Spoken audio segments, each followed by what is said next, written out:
Hello, Reverend Sackett here again, doing one of these drive-along videos. I was looking on the internet the other day. I couldn't help but realize just how influenced by technology our society has become. And I also saw a 3-year-old child the other day who was barely old enough to talk, but was fully capable of operating a cell phone, which I found to be very unusual, but not in our society standards. And it kind of scares me because I look at where I'm at now and wonder where I'm going to be in another 60 years if I live that long. And I wonder if I'm going to be able to adapt to the technological changes that are going to occur. And for all you kids out there, you may know what's going on now, but will you know what's going on in another 30 years? And we've all been there where we actually have to, for all the people who are younger than us, and even the people that are older than us, we all recall instances where we've actually had to help our parents operate a computer or a cell phone or what have you. But there's a lot of things that they know that we don't know. For instance, I've met a lot of kids who can operate a computer but have absolutely no knowledge of how a car works.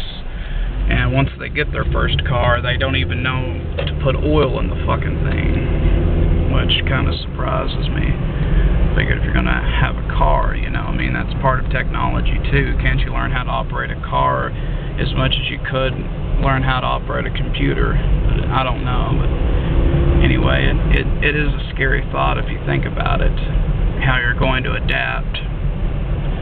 Every day I wake up, and if I do have some task to take care of, I usually get depressed because I have to do so. And if I don't have anything to do, and I find myself just vegetating inside all day with nothing to do, I begin to feel worthless.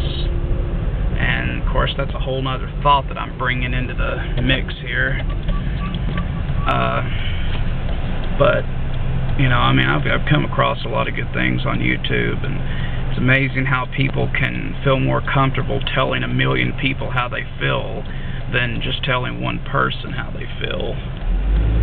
But I'm not the kind of individual, I thought I wasn't the kind of individual who likes to go on and on about theirself, but who do we know better than ourselves? I mean, what else can we really talk about than our own perceptions of the world?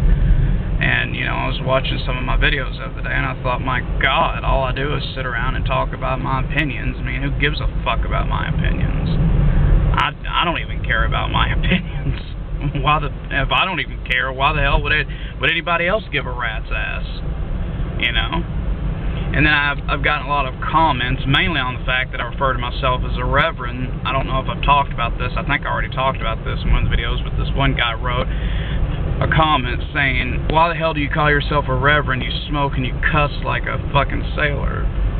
And I didn't even begin to explain to him because he apparently was too stupid to read the disclaimer on my user page, but it clearly explains that I am a reverend of the Universal Life Church, which is a church that ordains reverends and ministers for all sorts of different religions.